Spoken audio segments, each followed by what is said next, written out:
السلام علیکم ناظرین، میرا نام احمد بلال ہے اور میرے ساتھ صاحبزادہ امانت رسول صاحب موجود ہیں۔ آج ہم بات کریں گے ٹرانسجینڈر پر، جو کہ 2022 میں ایک بہت زیادہ اختلافی مسئلہ بھی بنا ہوا ہے۔ سب سے پہلے تو میں چاہوں گا سر امانت رسول صاحب سے کہ آپ ٹرانسجینڈر لفظ کن کن معنوں میں استعمال ہو سکتا ہے، اس کی وضاحت کر دیں۔ دیکھیے، پہلی بات تو یہ ہے کہ لفظ پہ کوئی استعمال کیا جا سکتا ہے۔ قانونی طور پر کوشش اس بات کی ہونی چاہیے کہ کوئی لوپ ہول جس کو ہم کہتے ہیں، کوئی ایسی صورت نہ رہے کہ اس لفظ کا کوئی قانونی طور پر یا عملی طور پر کوئی غلط اس کا استعمال کیا جا سکے۔ تو اس لیے پہلے تو اس بات کو ہمیشہ مد نظر رکھنا چاہیے، اور دوسری بات یہ ہے کہ جب قانون بنتا ہے تو قانون بہت سے مراحل سے گزر کر جاتا ہے، تو اس میں ہمیشہ بہت ہی سنجیدہ اور علمی رویہ اختیار کرنا چاہیے۔ ہمارے ہاں جو اختلاف سامنے آتا ہے تو وہ سیاسی بنیادوں پر بھی ہوتا ہے، اور اس کے علاوہ یہ ہے کہ مل بیٹھ کر بات نہ کرنا، اس سے بھی شکوک و شبہات پیدا ہوتے ہیں اور اختلافات جنم لیتے ہیں۔ جہاں تک آپ نے بات کی کہ ٹرانسجینڈر کی، ہمارے ہاں ایک اور اصطلاح استعمال ہوتی ہے انٹرسیکس کی۔ جی تو انٹرسیکس میں اور ٹرانسجینڈر میں فرق بیان کیا بالکل۔ جاتا ہے۔ تو جس مسئلے کے لیے بل آیا اور جس پہ بات ہوئی، تو اس کے لیے بہتر لفظ جو تھا وہ انٹرسیکس کا لفظ تھا جو استعمال کیا جانا چاہیے تھا، لیکن چونکہ ٹرانسجینڈر جو ہمارے لیے یہاں پر استعمال ہوا یہ لفظ، تو ٹرانسجینڈر در حقیقت آپ کہہ سکتے ہیں کہ یہ جو خواجہ سرا ہیں یا ایسا جو طبقہ ہے ہمارے ہاں، ان کے لیے اس کو عام طور پر استعمال کیا گیا ہے۔ لیکن جب اس پر بحث ہوئی ہے، گفتگو ہوئی ہے، تو بہت سے ایسے پہلو سامنے آئے ہیں کہ اگر ان سے ہم بچنا چاہتے ہیں، ان پہلوؤں سے، تو پھر اس کے لیے بہترین لفظ وہ انٹرسیکس ہو جاتا ہے۔ جی ہمیں ایکٹ میں یہ ہونا چاہیے تھا کہ ٹرانسجینڈر لفظ کی جگہ پہ انٹرسیکس کا استعمال ہونا چاہیے تھا، تاکہ اس میں، کیونکہ خواجہ سرا پہ بات کی گئی ہے تو باقاعدہ جو انٹرسیکس ہے وہ ریپرزینٹ بھی خواجہ سرا کو ہی کرتا ہے۔ جی ٹھیک ہے سر، بہت شکریہ۔ میں دوسرا سوال جس کی جانب آگے بڑھنا چاہوں گا، اس پہ آپ وضاحت فرمائیں کہ کیا ریاست جبراً کسی شخص کو روک سکتی ہے کہ وہ اپنی جنس تبدیل کروائے؟ دیکھیں، یہ جو مسئلہ ہے نا، یہ بہت ہی کمپلیکیٹڈ مسئلہ ہے، جی اس لیے کہ سماجی حوالے سے، خاندانی حوالے سے بہت سے ایسے کیسز ہیں کہ اگر ہم ان کا مطالعہ کریں، ان کو اسٹڈی کریں، تو ہمیں معلوم ہوتا ہے کہ جو ہم یہ کہہ رہے ہیں کہ کوئی اپنی جنس تبدیل کروا رہا ہے، تو ایسا نہیں ہوتا۔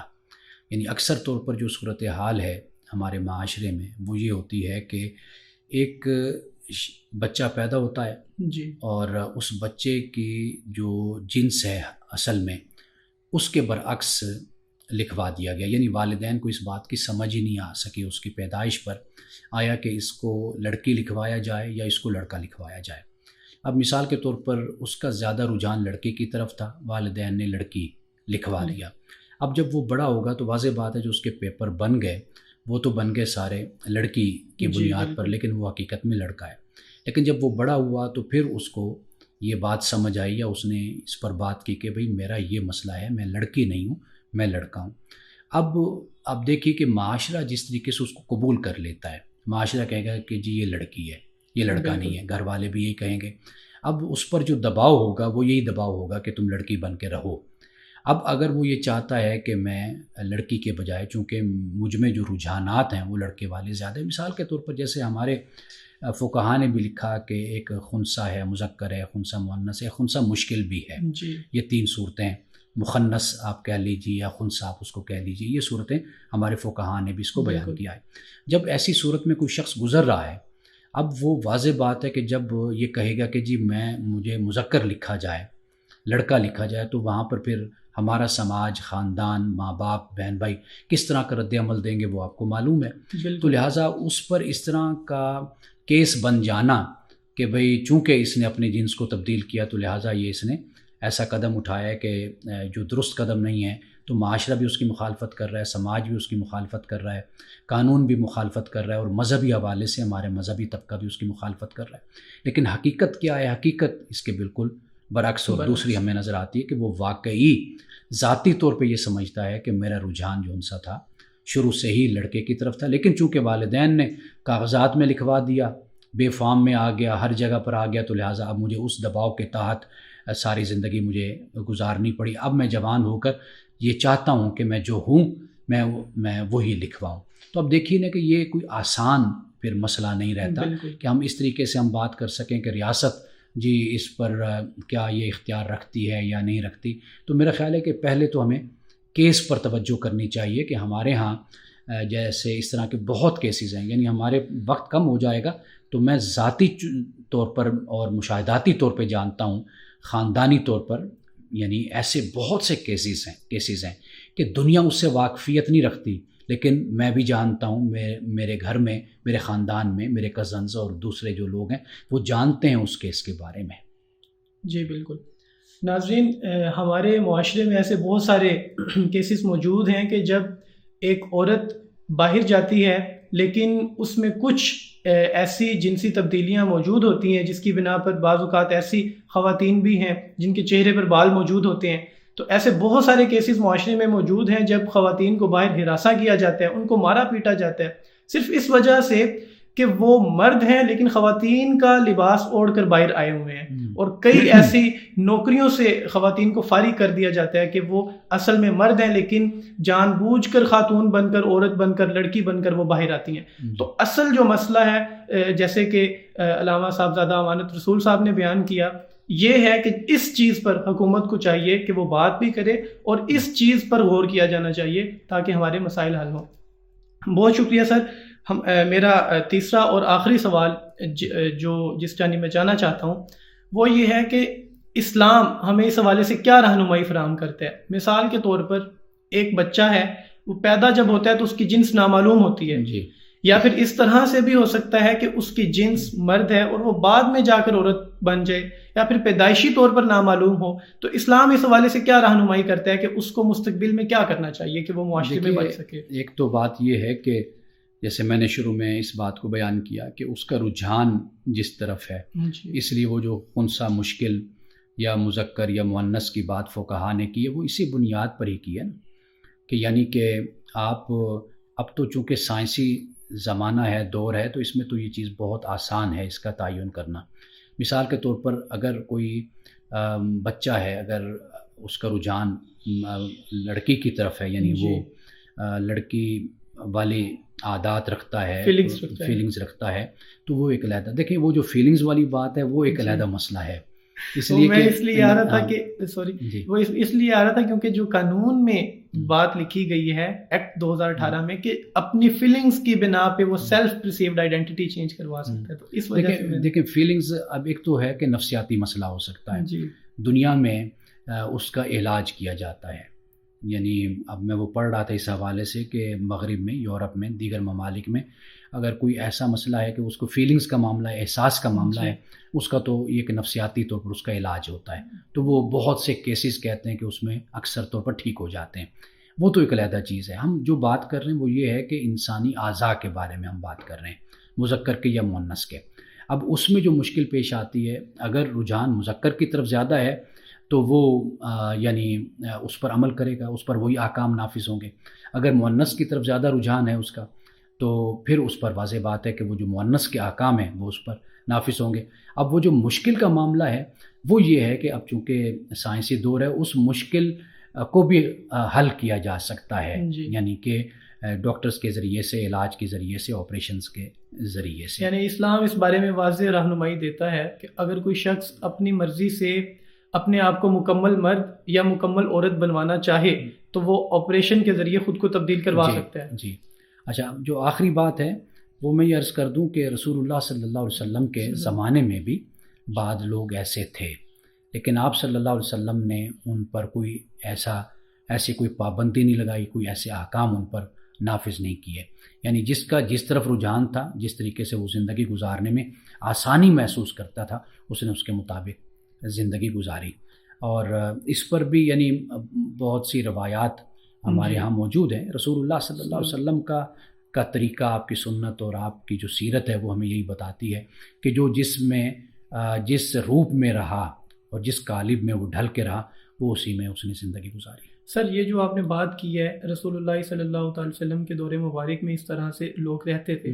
تو اس میں آج کے زمانے میں اگر دیکھا جائے تو یہ مسئلہ نہیں بن جائے گا کہ اگر کوئی اپنی مرضی سے عورت بن کے رہ رہا ہے تو اس کو پھر جو وراثت ملے گی وہ عورت والی ملے گی، اور اگر کوئی اپنی مرضی سے مرد بن کے رہ رہا ہے تو پھر اس کو وراثت مرد والی ملے گی. لیکن اس طرح سے تو کئی لوگ ایسے ہیں جو شوقیہ طور پر پھر مرد بنیں گے کہ ہمیں مرد والی وراثت ملے، زیادہ حصہ مل جائے، تو یہ اس طرح کا مسئلہ مسائل پیدا نہیں ہو سکتی. دیکھیے جو ہے نا شک اور اگر اور مگر کی باتیں، جی تو اس کا حل تو اسی وقت دیا جاتا ہے جب کوئی مسئلہ سامنے پیش آتا ہے. یہ جو کنسپائریسی تھیوری ہے کہ یہ کوئی سازش ہے، میرا خیال ہے کہ اس پر زیادہ توجہ کرنے کے بجائے کہ اگر ایسا ہو جائے تو اس کے بجائے یہ دیکھا جائے کہ ہمارے معاشرے کے مسائل کیا ہیں، سماجی مسائل. اور ایسے میں نے جیسے شروع میں اشارہ کیا کہ وقت ہمارے پاس کم ہو جائے گا، میں ایسے بہت سے کیسز آپ کے سامنے رکھ سکتا ہوں کہ ہمارے سماج نے ان کے ساتھ بہت برا سلوک کیا. آپ دیکھیے کہ جو ٹرانسجینڈر جن کو آپ کہیں یا آپ ان کو خواجہ سرا کہہ لیں، آپ کوئی اور نام ان کو دے لیں، آپ دیکھ لیں کہ ان کے ساتھ کیا ہمارے معاشرے میں سلوک ہوتا ہے. بالکل. جو اصل ایشو ہے اس پر توجہ کرنے کی ضرورت ہے. ابھی ہم ترقی کے یا آپ کہہ لیجئے کہ حالات کے اتنی بہتری پر نہیں پہنچے ہوئے کہ ہم امریکہ اور یورپ کی بات کریں. ہم اپنے مسائل کو، اپنی زمین کو سمجھنے کی ہم کوشش کریں کہ ہمارے مسائل کیا ہیں. ہمارے مسائل یہ ہیں کہ ہم نے ان کو کبھی بھی جینے کا حق نہیں دیا، ہم نے ہمیشہ ان کو ذلیل کیا. بالکل. ہم نے ہمیشہ آپ دیکھ لیجئے کہ معاشرے میں جو رویہ اختیار کیا جاتا ہے وہ بالکل مختلف رویہ مرد اور عورت سے اختیار کیا جاتا ہے. ہمارے بچے ان کو چھیڑتے ہیں، گلیوں میں تنگ کرتے ہیں، ان سے ڈانس کروائے جاتے ہیں، رقص کروائے جاتے ہیں، یہ شادی پر غمی پر آتے ہیں، ان کو کچھ نہ کچھ دیا جاتا ہے. اس کے علاوہ آپ دیکھ لیجئے کہ ان کو کتنا مس یوز کیا جاتا ہے ہمارے معاشرے میں. ہمارے معاشرے کا مسئلہ بالکل مختلف مسئلہ ہے، ہمیں اس پر فوکس کرنا چاہیے. اور جب ہم کسی لیول پر پہنچ جائیں، ہم دیکھیں کہ تعلیم میں، صحت میں، ہم نے معاش میں، روزگار میں، ہر طریقے سے ہم نے ان کو حق دے دیا ہے. ہاں اب اگر کوئی برائیاں ایسی جنم لیتی ہیں کہ جن کا اشارہ آپ کر رہے ہیں اور جو ہمیں امریکہ میں اور دنیا میں نظر آتی ہیں، تو پھر ہم ان مسئلوں کو بھی پھر اس وقت حل کر لیں گے. فی الحال آپ دیکھ لیجئے کہ اگر یہ جنسی جو بے راہ رویہ اگر اس کی طرف بھی جاتے ہیں، اس کی وجہ بھی بنیادی طور پر یہی ہے کہ ان کو معاشرے میں ان کا مقام، ان کا مرتبہ نہیں دیا گیا. اگر ان کو تعلیم میں حصہ دیا جائے، ان کو صحت میں حصہ دیا جائے، ان کو ووٹنگ کا حق دیا جائے، ان کو اسمبلی میں آنے کا موقع دیا جائے، ان کی ہر جگہ پر آواز ہو، ان کو ذلیل نہ کیا جائے، جو رویہ ہمارے معاشرے میں اختیار کیا جاتا ہے، جب یہ ایک نارمل معاشرہ ہمارا بن جائے گا، پھر اس کے بعد اگر ایسے مسائل پیدا ہوتے ہیں تو پھر ان مسائل پر بھی ہم انشاءاللہ ضرور توجہ کریں گے. ٹھیک ہے سر. اس کے مطابق ہم یہ کہہ سکتے ہیں کہ جو اب وفاقی شرعی عدالت نے فیصلہ جاری کیا ہے، جس میں ایکٹ 2018 کی 3 شقوں کو غیر شرعی اور غیر قانونی قرار دیا ہے، تو ہم یہ کہہ سکتے ہیں کہ اس فیصلے پر بھی نظر ثانی ہونی چاہیے تاکہ جو خواجہ سراؤں کے حقوق ختم کیے جا رہے ہیں ان کو کچھ نہ کچھ حصہ مل سکے. اب جیسے شہزادی رائے وہ چیخ کے کہہ رہی ہے کہ ہمیں 75 سالوں میں پہلی مرتبہ ہمارے حقوق ملے تھے، لیکن وہ بھی اب انہوں نے غصب کر لی ہیں اس قانون میں ترمیم کرنے کے بعد. تو دیکھیے دونوں طرف توجہ دینے کی ضرورت ہے. اگر وہاں پر کوئی کمی ہے تو اس کمی کو بھی دور کرنے کی ضرورت ہے، اگر اس طرف سے ہے تو اس پر بھی توجہ دینے کی ضرورت ہے. مقصود مطلب کیا ہے؟ وہ یہی ہے کہ بھئی یہ جو ہمارے معاشرے کا مظلوم اور پسا ہوا طبقہ ہے، اگنور طبقہ ہے، جس پر کبھی توجہ ہم نے نہیں کی، تو ہمارے گھروں میں بھی ان کے ساتھ اچھا سلوک نہیں ہوتا. میں جانتا ہوں ذاتی طور پر ان کے ساتھ کیا رویہ اختیار کیا جاتا ہے اور کس طریقے سے یہ زندگی گھٹ گھٹ کے گزارتے ہیں یہ لوگ، کیونکہ ہر کوئی تو بازاروں میں یا گلیوں میں جا کے رقص نہیں کرتا، ڈانس نہیں کرتا، شادی اور غمیوں پر نہیں جاتا نا. ایسے بھی ہیں کہ جو گھروں میں بچیاں ہیں، بچے ہیں، وہ کس طریقے سے نفسیاتی مسائل کا شکار ہوتے ہیں. تو میرا خیال ہے کہ ریاست کو اور عدالت کو اور ہماری NGOs کو اس پر توجہ دینے کی اور اس پر فوکس کرنے کی ضرورت ہے. جی سر، بہت شکریہ. آخر میں اپنے ناظرین کو بنیادی طور پر وہ ایکٹ بتانا چاہتا ہوں کہ جس پر 2018 میں بھی بحث کی گئی اور اب 2022 میں بھی وہ زیر بحث ہے. بنیادی طور پر جو ٹرانسجینڈر ایکٹ ہے وہ 4 خواتین سینیٹرز نے پیش کیا. اس میں یہ بات لکھی گئی تھی کہ ہمارے جو خواجہ سرا طبقہ ہے، جو ٹرانسجینڈر انہوں نے اصطلاح استعمال کی ہے، کہ ان کو ان کے حقوق ملنے چاہیے، ان کو تعلیم ملنی چاہیے، ان کو صحت ملنی چاہیے، اور ان کو جو وراثت میں ان کا حق ہے وہ ملنا چاہیے. اس کے بعد اس پر 2021 میں جماعت اسلامی کی طرف سے اعتراضات کیے گئے اور 2021 میں ہی اس کے خلاف بل پیش کیا گیا، جسے اب 2023 میں آ کر وفاقی شرعی عدالت نے اس میں جو 3 شقیں ہیں ان کو غیر شرعی اور غیر قانونی قرار دیا. اس پر اب پھر جو خواجہ سرا کمیونٹی ہے ان کے اعتراضات ہیں کہ ہمیں پہلی مرتبہ ہمارے حقوق دیے گئے تھے لیکن اب پھر ہم سے وہ چھین لیے گئے ہیں، اور ان کا یہ کہنا ہے کہ آپ لوگ جو ہمیں کہتے ہیں کہ ہم لوگ باہر جا کے لوگوں کی محفلوں میں ناچتے ہیں، ہم لوگ جسمانی جو خواہشات ہیں ان کے لیے استعمال ہوتے ہیں، تو اس کے ساتھ ساتھ آپ ہمیں یہ اعتراضات بھی کرتے ہیں جب آپ لوگ ہمیں نوکریاں نہیں دیں گے، ہمیں تعلیم نہیں دیں گے، ہمیں بھی ڈاکٹرز انجینئرز بننے کا موقع نہیں دیں گے، تو ظاہر ہے ہم نے یہی کرنا ہے. اس لیے ہم اس پلیٹ فارم سے بھی باقاعدہ آواز اٹھاتے ہیں کہ جو خواجہ سرا کمیونٹی ہے جس پر اور وہ لوگ جو پیدائشی طور پہ تو مرد تھے بعد میں عورت ہو گئے، یا پیدائشی طور پہ عورت تھے اور بعد میں مرد ہو گئے، ان کے لیے حکومت کو کچھ نہ کچھ کرنا چاہیے تاکہ وہ لوگ اپنی زندگی آسانی سے گزار سکیں. ہم اس پروگرام کا اس پہ ہی اختتام کرتے ہیں. بہت شکریہ سر. ہمارے ساتھ آج صاحبزادہ امانت رسول صاحب جو کہ چیئرمین ادارہ فکر جدید ہیں وہ موجود تھے. سر بہت شکریہ. اللہ حافظ.